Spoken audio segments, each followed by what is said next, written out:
This is Bruce. And this is Ashlyn. Thanks for joining the Life Report.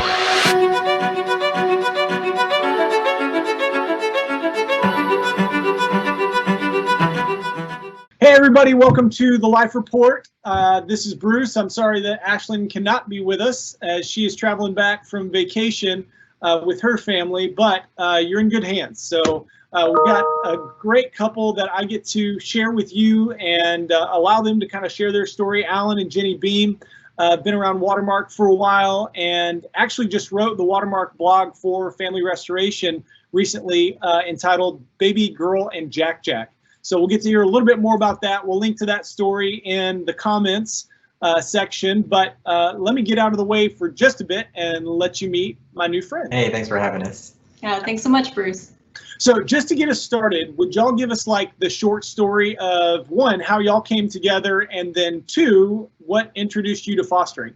So we introduced by a mutual friend is the easiest way. Yeah, it's kind of a long story, but we had a mutual friend introduce us, and her family just was incredible and accepted me as one of their own. We got married in 2009, and then started going to Watermark shortly after we got married. We had 2 kids in 2011 and 2013. We had Alma, our daughter, in 2011, Jesse, our son, in 2013. And we knew we wanted to grow our family, but to be totally honest, Jane didn't want to get pregnant again. As we have seen, God had other plans.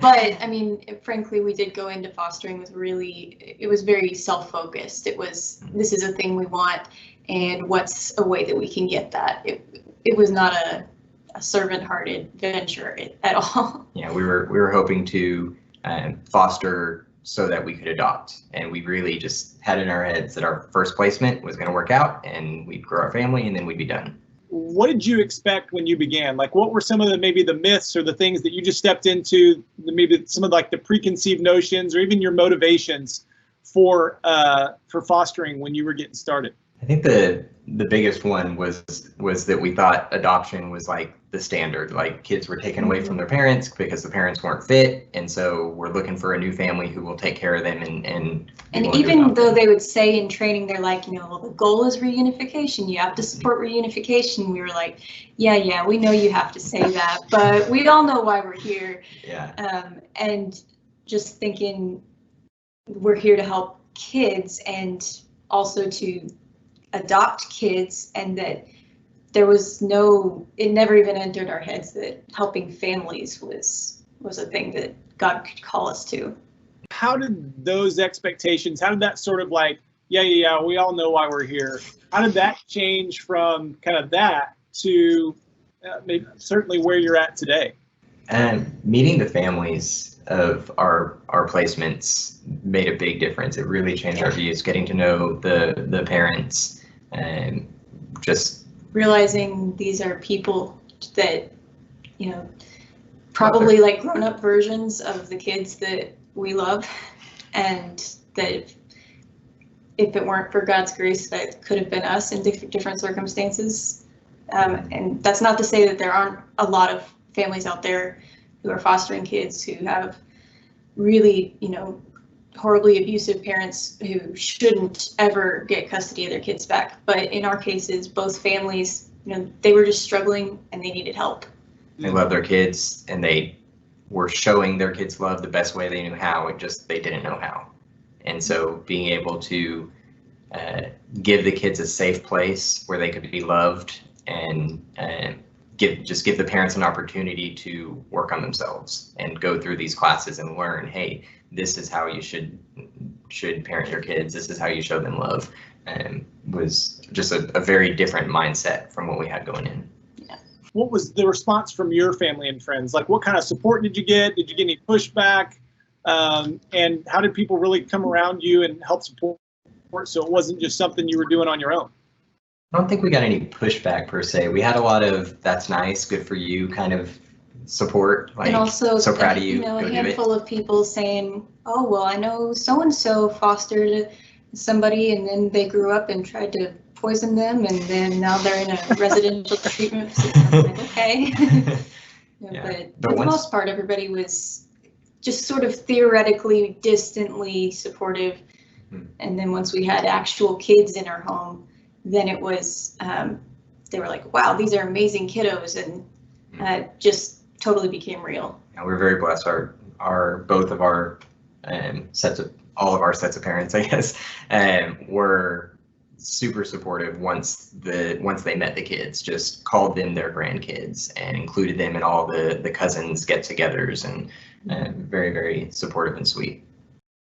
I mean, I want to talk about sort of the kids transitioning and you finding out they were leaving, but maybe before we talk about that, just what did you learn about yourselves as parents during that time, or just as believers during that time, as you're kind of processing the, like, hey, these kids aren't biologically ours, but yet God still placed them in our home for us to care for them?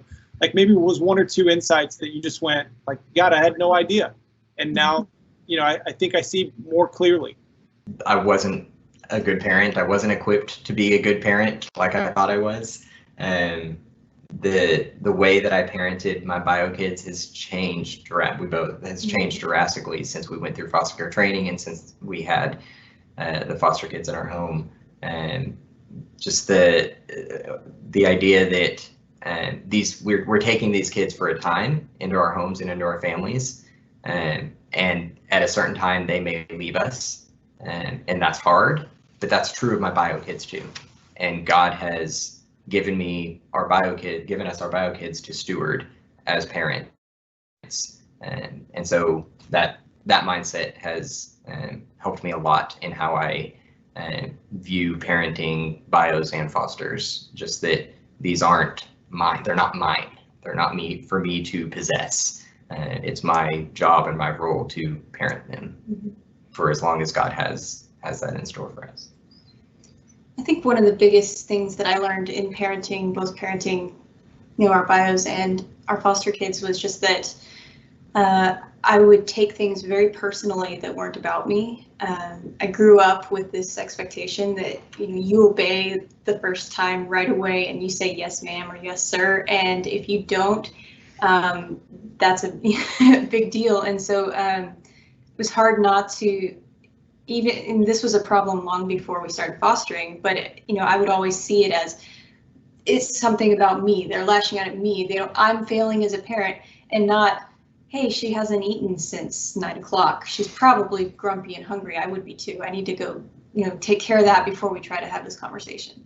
And that was something that we learned a lot about in foster care, was just how to get all the basic needs met before you try to work on anything on top of that, and then to not take things personally, to be the safe place instead of adding your own baggage into the parenting mix.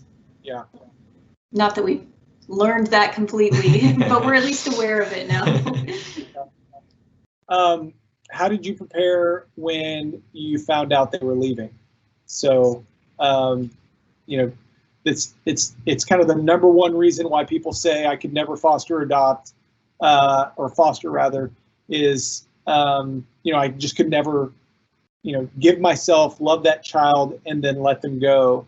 I would just get too attached, those kinds of things that are mentioned. So, maybe even just expound on that as well. Just kind of what was that grieving process like for you? And, how did you keep putting one foot in front of the other? It was hard. Very different experiences with our two placements. We had each of them for about a year, but with our first placement, we were told she was going to be leaving, and then one day they came and got her and she left, and that was it. And so there was no transition because family was kind of far away. Our second placement, we had a lot more time leading up to it with, he'd have overnight visits, and it was a more gradual transition. And yet I wouldn't say it was necessarily easier. They were just different. I think we thought, so with baby girl, it was, we were given 17 days notice. Hey, in 17 days, we're going to come pick her up. Which is a lot. Yeah, it is. But it was like there was not, like she said, overnights and weekend visits and things like that leading up to it. And so it felt very sudden and like, oh my goodness, this girl that we've had since she was 10 months old is leaving us. It was very, very hard. And so for those 17 days, I think we were just like, this is horrible and this is really, really hard. And just we grieved hard. We grieved really, really hard during that time. And we did do some things I think that helped during that time. We made a photo album, and we ordered a printed photo album from Google of pictures of her during the time that she was with us. And you made a list, right? Yeah, I wrote out all the details of her routine, just trying to do everything we could to make the transition as smooth as it could be for her. Because that was, I think, one of the biggest stressors, was not knowing how this little girl who calls me mama is going to do when she suddenly maybe never sees me again and is in a different place. And so, we sent the sound machine that she slept with at night, and just anything we could think of to try to make it smooth. And that helped, knowing that we knew she was going to a good place and we were doing everything in our power to try to make it a good transition.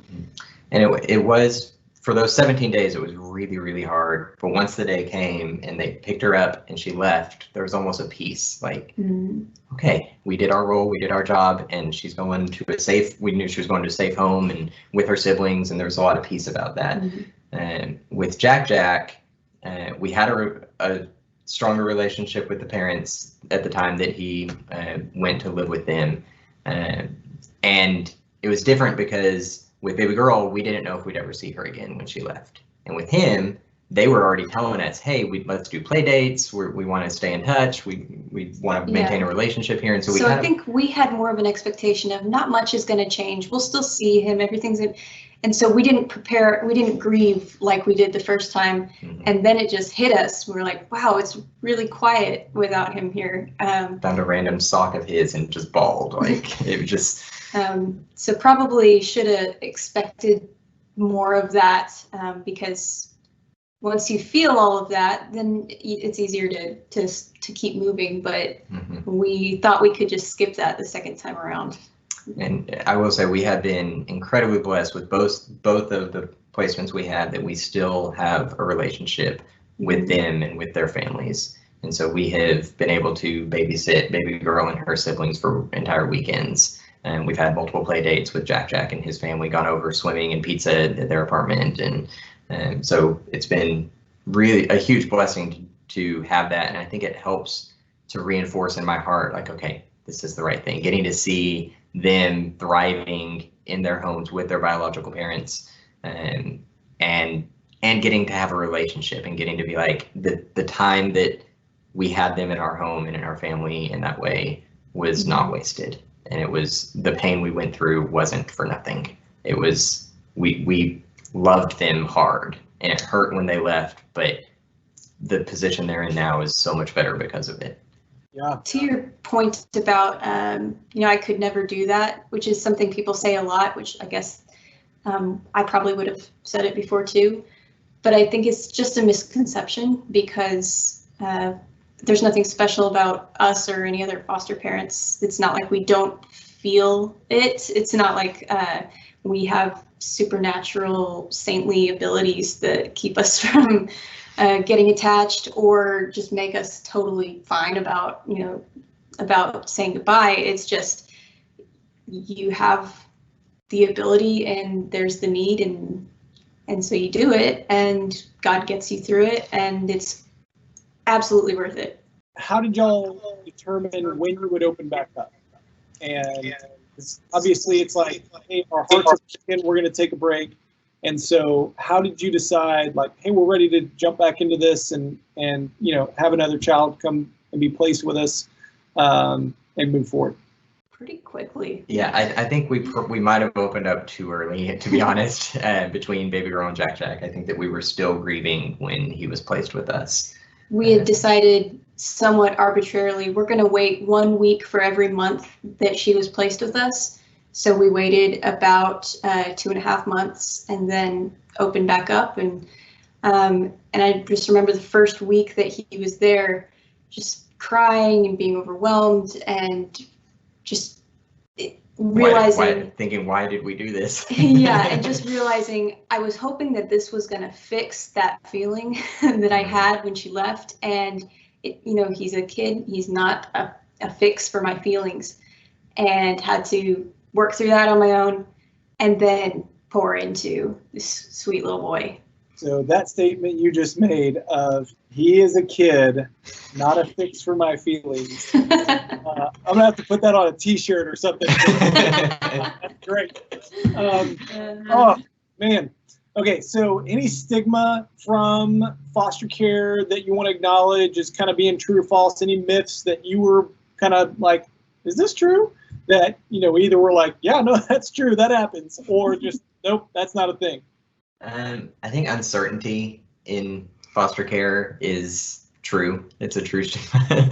Like that, just the idea that, like, you're told in training about it, you're told things could change, and just because they changed the permanency plan doesn't really mean that much. It's, write everything in pencil. Write everything in pencil is our kind of go-to saying. Like, anytime anything could change as far as the plan for what's going to happen with the child, and if you can't learn to be okay with not knowing everything, then it's not the avenue for you.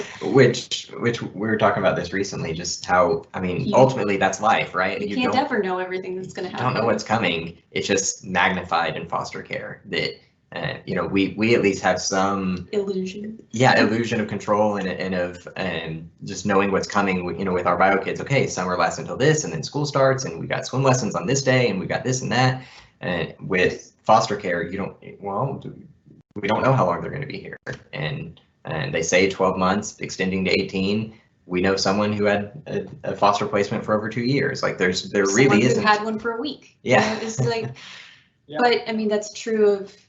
I mean, we never thought that there'd be a worldwide pandemic and our kids would be spending the whole school year at home. So there's never control or knowing what's going to happen. It's just you feel it a lot more in foster care. Yeah, and it's hard when you're loving these kids that are in your home to not know their future, to not know what, again, that works for our bios too. Every time I say it, I'm like, oh, that works for that too. But again, it's just magnified so much in foster care. It can be very stressful. It can be very frustrating. And we know a lot of foster families where it's easy to get angry because the workers are not perfect and they're not doing their jobs the way that we think they should. And that can just be very frustrating. But it's ultimately comes back to trusting God and that He's in control and that He loves us and is working all things for our good. That Romans 8:28 sounds so cliche, like you see it on a doily, or like some woman's knitted it together and you hung it up in a plaque or something on the wall. But and the reality hits you in the face whenever fostering happens, right? Whenever a child's in need. Just go, hey God, you're working things out. What best prepared you, and what would you go, I needed to know this before I had a child placed with me, and I didn't, and this is what people considering foster care and adoption need to know? I think a lot of what helped us, we learned in training, but obviously you can't learn everything in training. I did a lot of reading, just for training, but then also extra on top of that. And there's this, The Body Keeps the Score, this big old doorstop of a book, but it was all stuff I didn't know. And every foster parent, every parent, everybody has their own background that you're bringing into it. And so trying to work through your own issues separate and not bring a kid into that, and then trying to understand that the brain is changed by experiences you go through, that I can't expect a kid to come into my house and fit into my routine in my world, that their whole world has been turned upside down. That was something I think we were very focused on, was can we set our specifications just right so that a kid will come in and we won't have to change very much. They'll just fit in with us. And that's not how it works. Every kid who comes in, you have to change and you have to fit with them too. Even infants will come in with trauma, and the trauma will affect them, even though it's easy to get that mindset going in of, well, if I get a baby, then they're less likely to have they're blank issues, slate. Right? Yeah. No, they have.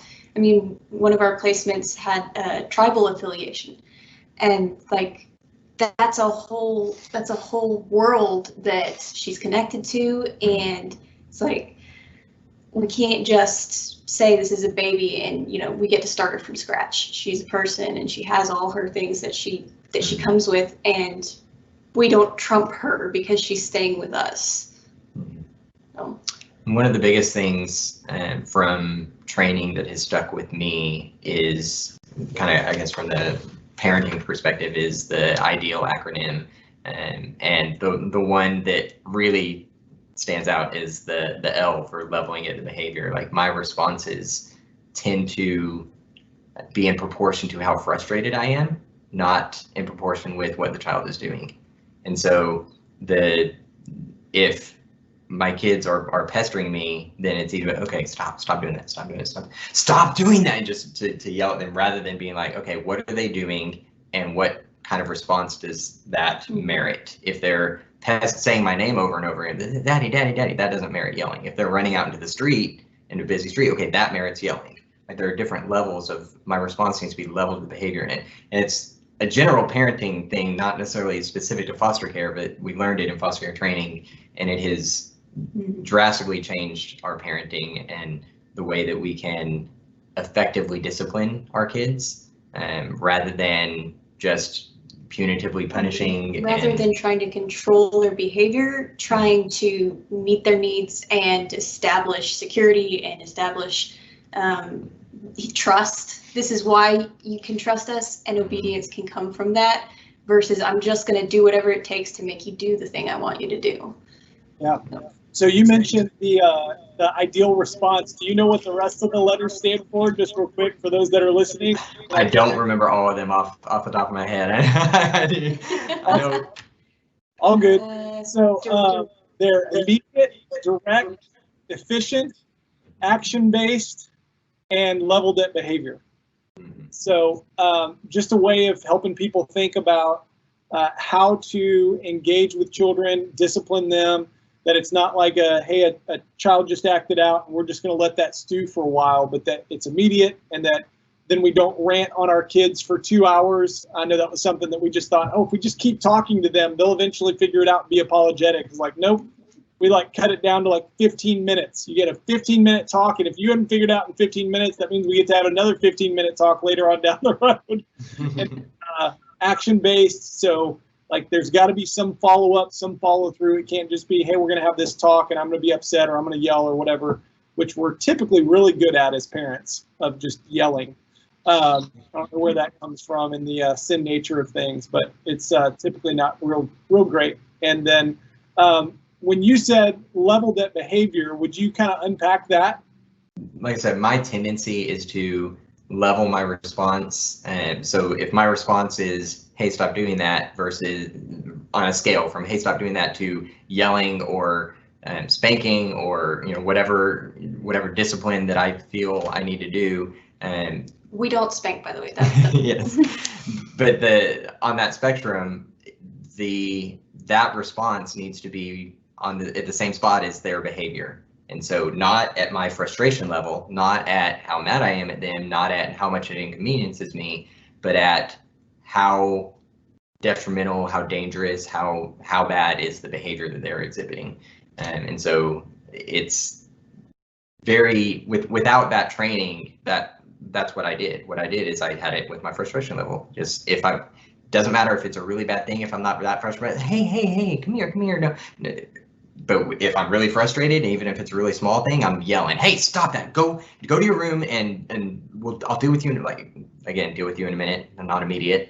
But yeah, the leveling of the behavior, just making sure it's appropriate for the behavior that the child is exhibiting. One thing that has been more unique to our experience, because we've been fortunate enough to continue having relationships with these kiddos and their families, one thing that it was tricky is transitioning from a role of I'm serving as a parent to this child into I am an authority figure, but I'm not their parent. I'm not in that role, and I don't want to undermine their parental role. by when we're all hanging out together, by being the one to say, oh, hey, you got to stop doing that because that's not my job. And that was very tricky at first. It's still a little challenging. We have one baby girl and her siblings. They will still call me daddy sometimes, all three of them. And we didn't have her siblings in our home as foster placements, but because of just lack of father figures in their lives, having a strong male role model, they called me daddy. And so trying to correct them to say Mr. Allen is challenge. It's easy to just be like, no, I give up. I'll just let them call me that all weekend. But that's not my role anymore. Yeah, part of getting to have this relationship with them is we have to be responsible with that and recognize that we can love kids and help kids and love families and vulnerable families without claiming a special spot or special title or exclusivity. We can make ourselves available and not get any kind of title for it. What do y'all do with the concept of calling, right? Like you've talked, I think you've done a great job of articulating the point of like, look, we don't get some special spot. We're stewarding these children in their hearts and their lives. We're discipling them. We're not particularly saintly because we're doing this. Like we're just saints as God's people stepping forward and being faithful. And so I love how you've articulated that. So I'm just wondering like what you do with people that just go, I just don't feel called. I don't feel called to foster adopt, and that's why I don't do it. I think that there's something to not everybody is called to foster and adopt. And I think there is something to being wise, making wise decisions, and making a decision in community prayerfully and saying, hey, God, is this what you would have us do? Have you put us in a financial position, in a relational position, is this going to be would this be a wise decision for us to do? And even a temperament position, you're like, hey, is this something that as parents that we could handle another child in our home, or we could handle a child in our home? There's a couple in our community group. So of the 4 couples in our community group, 3 of us foster and 1 has adopted. And so we have the one couple who they're like, no, our quiver is absolutely full. God's not putting any more arrows in it. But they have done so much to support the other 3 of us. They'll babysit, they bring us meals, they buy diapers, they come over in the middle of the night when somebody's punched a hole in the wall. They are just incredible. They are no less ministering to those kids and those families. For the fact that they don't have a license on their wall, they're absolutely there. Mm-hmm. So I would say if you're not in a position to foster or adopt, well, what are you in a position to do? How can you serve? Yeah, we're just, and I think maybe there's something even more cool about if you know a family that is not in foster care, but they're vulnerable, help them before it gets to that point. That's even cooler than waiting for the families that have broken already. Yeah. So. And I will say on the other side of that too, I would warn against using calling as an excuse. Mm-hmm. And that if you've been prayerful, you've talked to community, you've processed it and decided that this isn't for us, then fully support that. Absolutely move forward and with that. But I would just warn against saying without praying about it, without processing it, I don't want to do it, and therefore it's not my calling. I'm scared. It's hard. Mm-hmm. Hey, well, thank y'all so much for sharing your story with us. And if you or someone is at risk of having their children removed into foster care, or has already experienced that, or is interested in foster care or adoption from wherever they're at in life, whether they feel called or whether they just went, hey, we just in wisdom have talked to people and feel like God's moving us in this direction, or just see a need, then we want to step in and be a part of that solution. Shoot us an email, familyrestoration@watermark.org. Learn more about not just fostering adoption, but also how your church might engage in this area of ministry, whether it's foster care and adoption ministry, or whether it's family restoration, or whether it's caring for children overseas that are in need of being restored and cared for and loved. You can follow us on Facebook and Instagram at Family Restoration, and we want to continue to prioritize the needs of these kids and families. And so until next time, and until every child is home. Thanks, guys.